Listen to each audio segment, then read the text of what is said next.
또 믿음으로 산다는 것은 과연 무엇일까? 믿음으로 사는 사람과 믿음 없이 사는 사람과는 확연히 차이가 날 수밖에 없습니다. 또 믿음을 가지고 끝까지 믿음을 지키고 사는 사람과 믿음을 가졌다가 믿음을 상실하고 믿음을 저버리고 불신앙으로 돌아간 사람과는 전혀 다른 결과를 가져올 수가 있다는 얘기죠. 마태복음 13장에 보면 예수님께서 씨 뿌리는 비유에서 너희 눈은 봄으로 너희 귀는 들음으로 복이 있다라고 말씀을 하시면서 길가에 뿌려진 씨와 돌밭에 뿌려진 씨와 가시떨기에 뿌려진 씨를 빗대어서 이렇게 말씀합니다. 길가에 뿌려진 씨는 악한 자가 와서 그 씨를 빼앗아 가서 결국 아무것도 열매를 맺지 못하는 것이고, 또 두 번째로 돌밭에 뿌려진 씨는 말씀을 듣기는 들었는데 처음에는 기쁘게 들었는데 막상 환난이나 박해나 고난이 오면 바로 넘어지는 모습을 바로 돌밭에 뿌려진 씨다. 세 번째는 가시떨기에 떨어진 씨가 있다. 말씀을 들었긴 들었는데 세상의 염려와 재물의 유혹에 결실을 맺지 못하는 사람이 바로 가시떨기에 씨가 뿌려진 것과 같다. 무슨 말이에요? 믿음을 받았긴 받았고 믿음을 가졌긴 가졌는데 끝까지 믿음을 지키지 못하는 사람들이 있다는 말입니다. 그렇죠. 마지막으로 좋은 땅에 뿌려진 씨는 100배, 60배, 30배 결실을 맺는다라고 말하고 있죠. 믿음으로 받아야지만이 결실을 맺을 수가 있는 것이고, 또한 믿음을 끝까지 변질되지 않고 믿는 마음을 끝까지 간직하고 그 마음을 지키는 것이 무엇보다도 중요하다는 말씀입니다. 따라서 한번 해볼까요? 믿음을 지킵시다. 믿음을 지킵시다. 믿음은 갖는 것도 중요하겠지만 끝까지 지키는 것이 더 중요한 것이에요. 실족하지 말라라고 성경은 말하죠. 마태복음 24장 13절에 그러나 끝까지 견디는 자는 구원을 얻으리라. 이 말씀을 반대로 한번 생각해 봅시다. 끝까지 견디지 못하는 자는 구원을 얻지 못하리라. 그 말입니다. 그렇지 않습니까? 잘 믿다가도 믿음이 흔들리고 교회에서 직분을 받았지만 그 직분을 가치를 모르는 거예요. 그게 얼마나 소중한지를 가치를 망각해버려요. 돼지 목에 진주 목걸이라고, 돼지 목에다 아무리 진주 목걸이 사파이어를 갖다 목에다 메어 보십시오. 그 귀중한 줄 아나 모르는 거예요. 그렇게 돼버린 거예요. 직분의 귀함도 그 가치도 잊어버리고 결국 교회를 떠나서 교회를 박해하고 교회를 핍박하는 요즘 안티기독교인들이 바로 그런 사람들이죠. 처음에는 잘 믿었다가 세상의 재물과 염려와 세상의 것에 다시 돌아가서 변질된 사람들이라는 얘기입니다. 그래서 변절자가 되지 말아야 됩니다. 그것은 하나님의 믿음을 배신하는 것이고 하나님의 교회를 배교하는 것, 교회를 배반하는 것. 잠언에 보면 개가 토한 것을 다시 집어먹는다는 말이 있어요. 잠언 26장 11절에 보면 개가 그 토한 것을 도로 먹는 것 같이 미련한 자는 그 미련한 것을 거듭 행하니라. 또 똑같은 죄를 다시 짓는 것. 거듭해서 죄를 짓고 다시 죄의 본능으로 다시 죄의 모습으로 돌아가려는 것이죠. 죄의 본능을 말하죠. 가치를 잃어버리는 겁니다. 그래서 사도 바울이 성령으로 시작하였다가 육체로 마치겠느냐라고 말씀하고 있죠. 갈라디아서 3장 2절 3절에 내가 너에게 다만 이것을 알게 하노니 너희가 성령을 받은 것이 율법의 행위로냐 혹은 듣고 믿음으로냐. 너희가 이같이 어리석으냐 성령으로 시작하였다가 이제는 육체로 마치겠느냐. 성령은 율법의 완성이죠. 성령을 받은 사람이 다시 율법으로 돌아가는 것은 어떻게 됩니까? 다시 죄의 멍에를 맨다는 거예요. 얼마나 어리석습니까? 개가 토한 것 다시 먹는 것과 다를 게 없다는 얘기입니다. 성령을 부가차게 하나님의 은혜를 헛되게 하는 것이죠.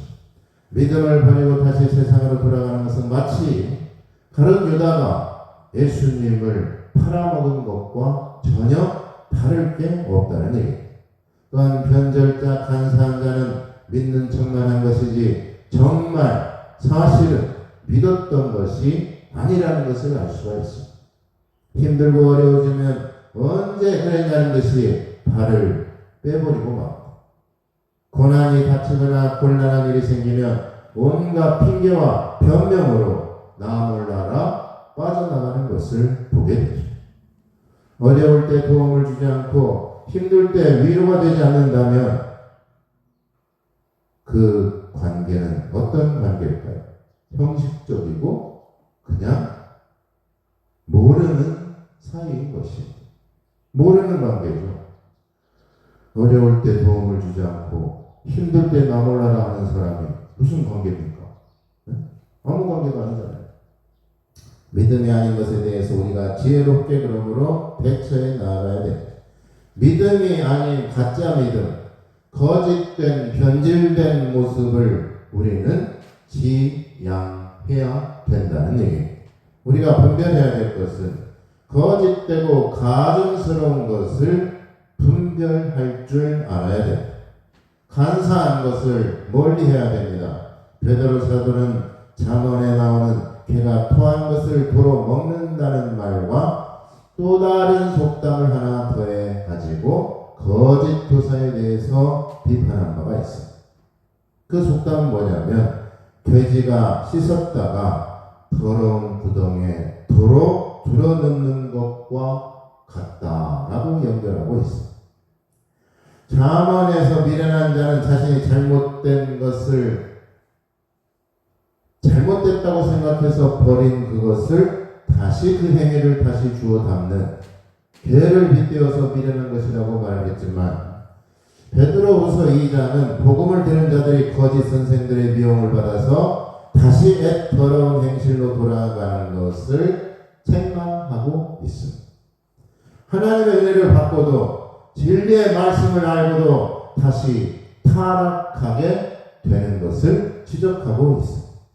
갈라디아서 3장 20절 23절에 창세로부터 그의 보이지 아니한 것들 곧 그의 영원하신 능력과 신성이 그가 만드신 만물에 분명히 보여 알려졌나니 그러므로 그들이 핑계하지 못할지니라. 조금만 세상을 둘러보고 조금만 자연을 더 깊게 연구해보면 하나님이 분명히 계시고 창조주가 그 모든 것을 만드셨다는 것을 분명하게 알 수 있을 것이라는 얘기입니다. 그것에 핑계할 거리가 없다는 얘기입니다. 하나님을 알되 하나님을 영화롭게 아니하며 감사하지도 아니하고 오히려 그 생각이 허망해지며 미련한 마음이 어두워졌나니 스스로 지혜 있다 하나 어리석게 되는구나. 스스로 지혜 있다라고 말을 하지만 하나님을 모르고 하나님을 아는 지식이 없이는 그냥 어리석은 자다라는 얘기입니다. 썩어지지 아니하는 하나님의 영광을 썩어질 사람과 새의 짐승과 기어다니는 동물 모양의 우상으로 바꾸었느니라. 배교자, 변절자로 타락한 자들의 특징은 한마디로 감사도 없고 하나님께 영광을 돌리지도 않는다는 얘기입니다. 그게 특징이에요. 또한 믿음에서 떠난 자들의 특징은 간교하고 간사한 사람들이라는 특징입니다. 간교하고 간사하다. 미가서 6장 10절에서 15절을 보면 악인의 집에 아직도 불의한 재물이 있느냐, 축소시킨 가증한 에바가 있느냐, 내가 만일 부정한 저울을 썼거나 주머니에 거짓 저울추를 두었으면 깨끗하겠느냐. 그 부자들은 강포가 가득하였고 그 주민들은 거짓을 말하니 그 혀가 입에서 거짓되도다. 그러므로 나도 너를 쳐서 병들게 하였으며 내 죄로 말미암아 너를 황폐하게 하였나니 네가 먹어도 배부르지 못하고 항상 속이 빌 것이며 네가 감추어도 보존되지 못하겠고 보존된 것은 내가 칼에 붙일 것이며 네가 씨를 뿌려도 추수하지 못할 것이며 감람 열매를 밟아도 기름을 내 몸에 바르지 못할 것이며 포도를 밟아도 술을 마시지 못하리라.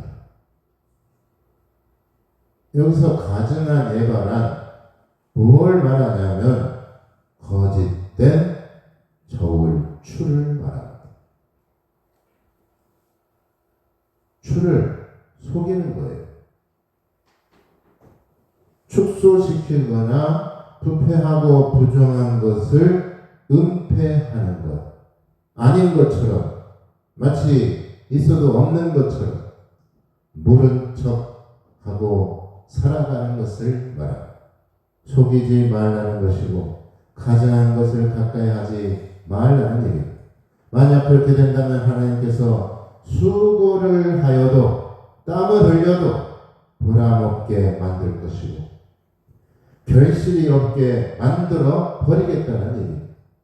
포도를 밟아도 술을 마시지 못하리라. 포도를 아무리 농사짓고 아무리 잘 가꾸어도 포도주도 만들 수 없게 만들며 포도주도 내지 못하게 만들리라. 열매가 없는 것이죠. 끝이 좋지 않은 것을 말합니다. 그러므로 부정하고 불의한 것들에서 우리가 멀어져야 됩니다. 험담하고 남을 뒷담화하는 그런 자리를 우리는 피해야 됩니다. 정직하지 못하고 의롭지 못한 일에 어떤 일이든지 우리는 동참하지 말아야 되며 또 그러한 모임에 참여해서는 안 된다는 얘기죠. 로마서 1장 28절 31절에 또한 그들이 마을에 하나님 그들을 싫어하며 하나님께서 그들을 그 상실한 마음대로 내버려 두사 합당하지 못한 일을 하게 하셨습니다.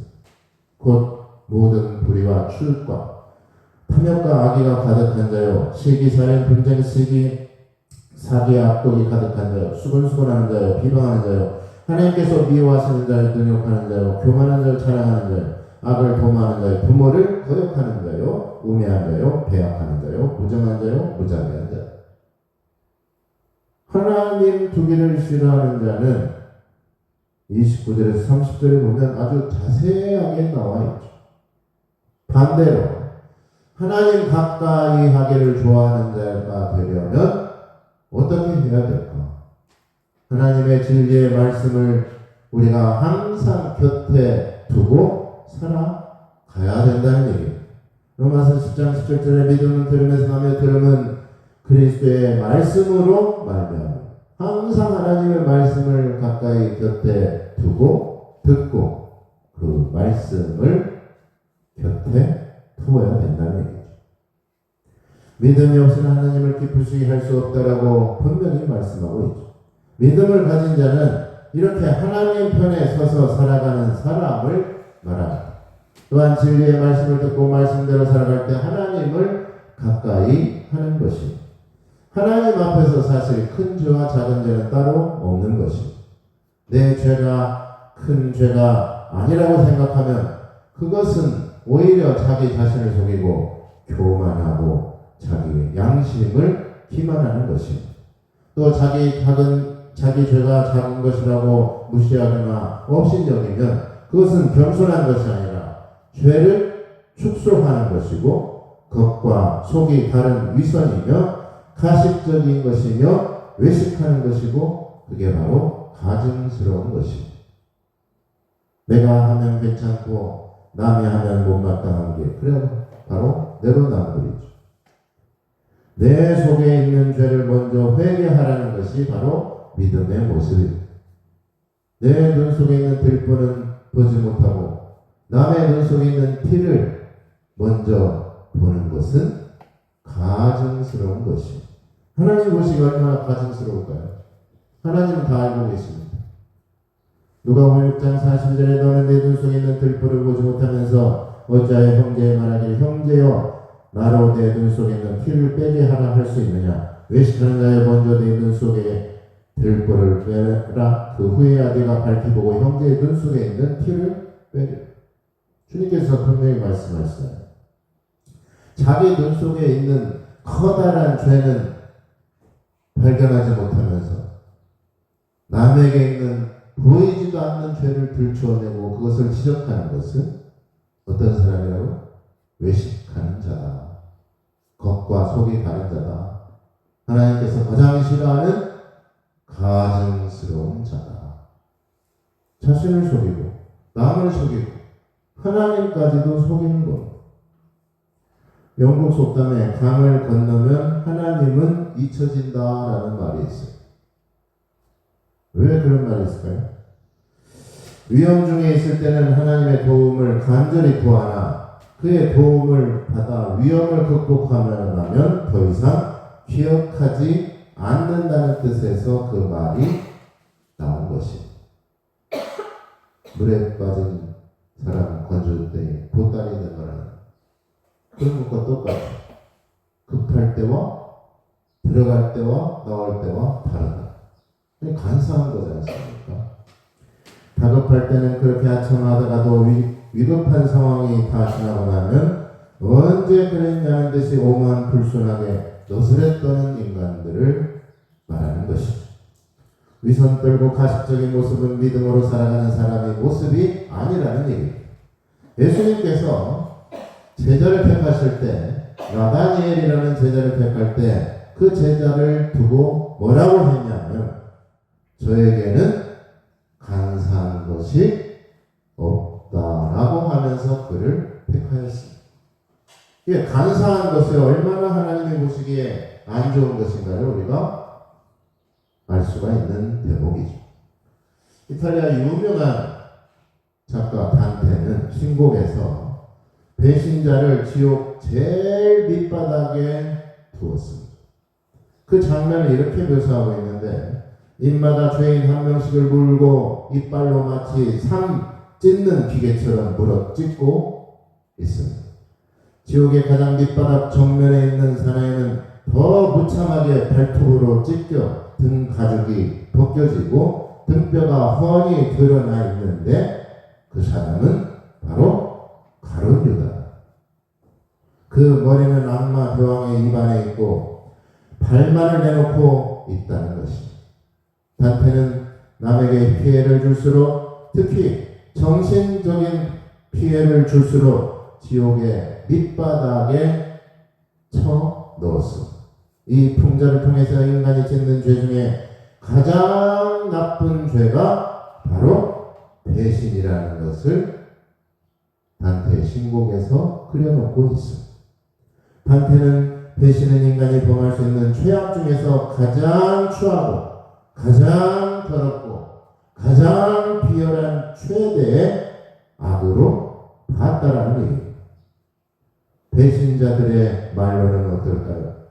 믿음으로 살아가는 사람이라면 그러므로 진실해야 됩니다.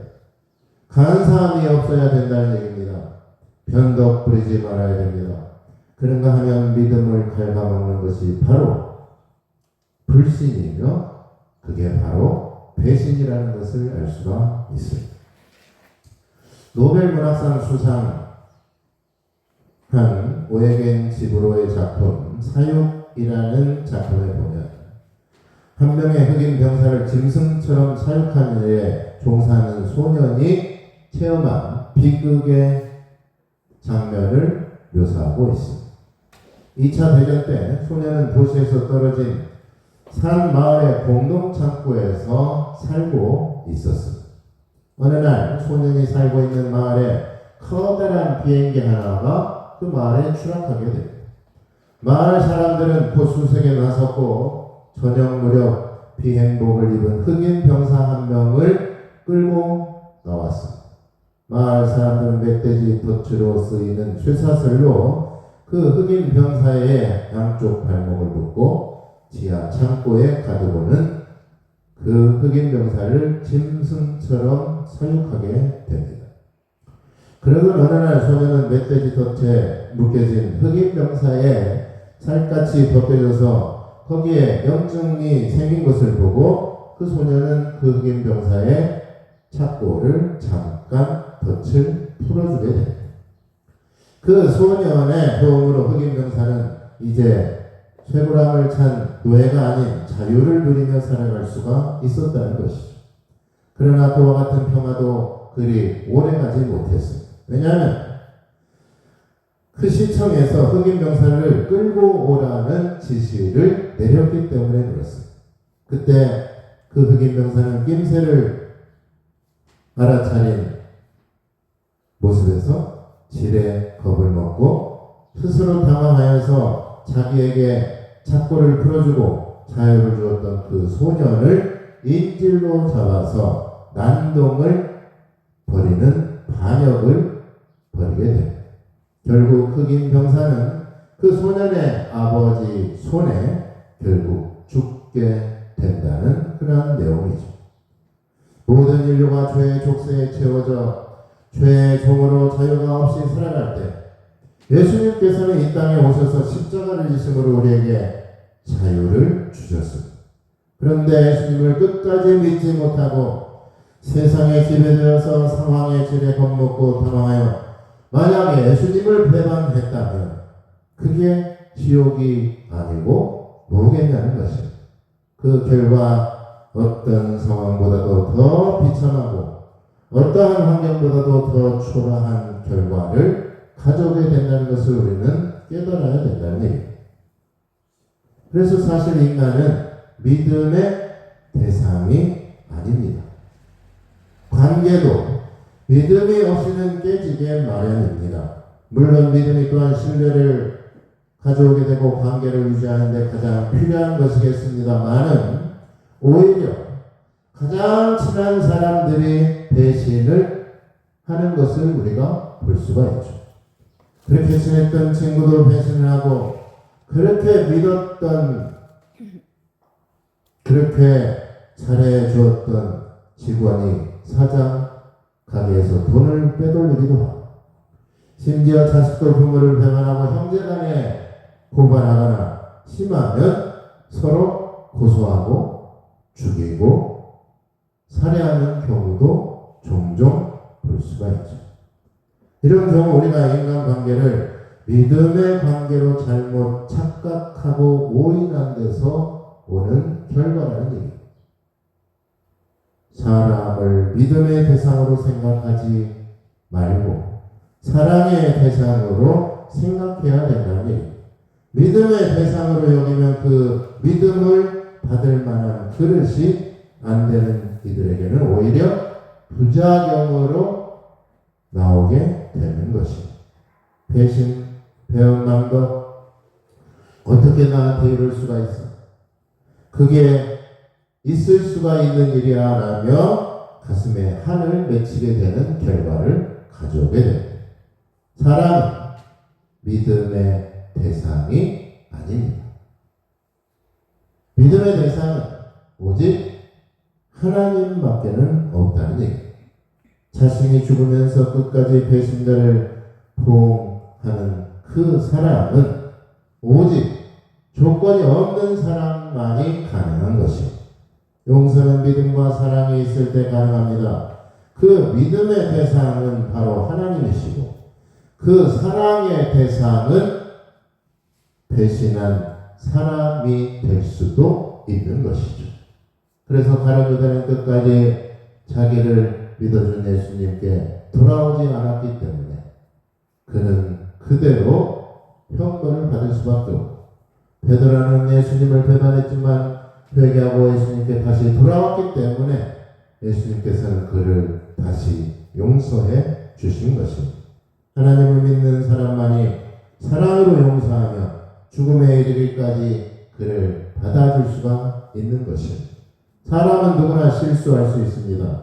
그러나 그 실수를 용서하는 데는 조건 없는 사랑이 필요한 것입니다. 다시 말해서 하나님의 사랑이 필요하다는 일. 또한 자신의 잘못을 인정하는 것은 잘못하는 것보다 더 큰 용기가 필요한 것입니다. 그래서 이런 끔찍한 사건도 있습니다. 내연녀에게 배신을 당하고 그 분함을 극복하지 못하고 40분 만에 내연녀와 아무 관계없는 4명의 사람을 살해한 아주 엽기적인 사건이 있습니다. 내연녀가 헤어지자고 말한 뒤에 계속 내연녀가 자기를 피하자 배신을 견디지 못하고 내연녀와 그의 새로운 남자친구를 함께 죽일 계획을 그는 세웠다는 것이죠. 내연녀가 사는 다세대 주택에 찾아가 초인종을 눌렀습니다. 그런데 거기에 새로 이사온 김씨가 이전 집주인이 어디 사는지 알 수 없다고 그 사람이 말하자 거짓말을 한다며 아무 상관이 없는 주부 김씨를 칼로 찔러서 살해를 합니다. 그리고 내연녀의 새로운 남자친구 집을 찾아갔어요. 그런데 그 남자친구는 없고 그의 부인과 2딸이 있자 그 부인과 2딸을 살해하고 자신도 결국 자살해버리고 마는 그러한 엽기적인 살인 행각을 볼 수가 있습니다. 결국 비참한 최후를 맞이하게 되는 것이죠. 스바냐 1장 6절에 보면 여호와를 배반하고 쫓지 아니하는 자와 여호와를 찾지도 아니하며 구하지 아니하는 자를 멸절하리라. 멸절이라는 말은 뭡니까? 하나도 남기지 않고 다 없앤다는 얘기입니다. 얼마나 배신과 배반이 무서운 죄라는 것을 우리가 알 수가 있죠. 못하실 것이 없으신 하나님께서는 용서 못할 사람도 없으며 용서 못할 죄도 없습니다. 그러므로 우리가 끝까지 믿음을 지키고 배반하지 말고 끝으로 우리가 회개하며 살아가야 되는 줄 믿으시길 바랍니다. 계시록 3장 8절에 볼지어다 내가 네 앞에 열린 문을 두었으되 능히 닫을 사람이 없으리. 내가 네 행위를 아노니 네가 적은 능력을 가지고도 내 말을 지키며 내 이름을 배반치 아니하였다. 내가 능력이 없다고, 내가 힘이 없다고, 내가 없이 산다고 해서 배반하거나 간사하게 살거나 그렇게 살아서는 안 돼요. 믿음으로 살아가야 돼요. 백합이란 꽃은 가장 아름다운 모양과 가장 그윽한 향기를 가지고 있는 꽃입니다. 그런데 백합이 썩으면 그것보다도 극심한 악취를 내는 꽃이 없습니다. 이러한 현상은 그리스도를 배반하고 돌아선 자들에게서 찾아볼 수 있다는 얘기죠. 독일의 사회주의자 칼 막스가 한때 목사가 되려고 신학생이 되었다는 사실은 기독교 변절자가 오히려 기독교에 미치는 악영향에 어떠한 것인가를 우리에게 대변해주고 있습니다. 마르크스는 스스로 자신을 공산주의자라고 말을 했습니다. 그는 부모를 저주하고 부모가 죽었을 때도 장례식에 불참을 했습니다. 그러나 장례식이 끝난 후에 오로지 부모의 재산을 상속받기 위해서 그는 고향을 찾아간 적이 있습니다. 그는 부인의 장례식에도 불참했지만 아내의 상속은 빠짐없이 챙겼다는 것이죠. 우리가 정치권에서도 흔히 목격할 수 있는 사회주의 리더들의 뻔뻔하고 표리부동한 모습들은 공산주의 창신자 때부터 원래 그랬던 모습을 보이는 것이 아닌가라고 유추해 볼 수도 있죠. 특히 그는 공산당 선언에서 가정을 폐지해야 된다고 주장을 했는데 그는 가족에 대한 애정도 없고 가정이 주는 행복도 느끼지 못한 아주 불행한 사람 중에 하나였습니다. 늘 자신의 가족을 저주하면서 이렇게 말을 했습니다. 결혼은 인생의 가장 어리석인 낭비이다. 가정 없는 자가 가장 복이 있다. 라는 말을 스스로 했습니다. 가족을 저주하며 그렇게 말을 했는 것입니다.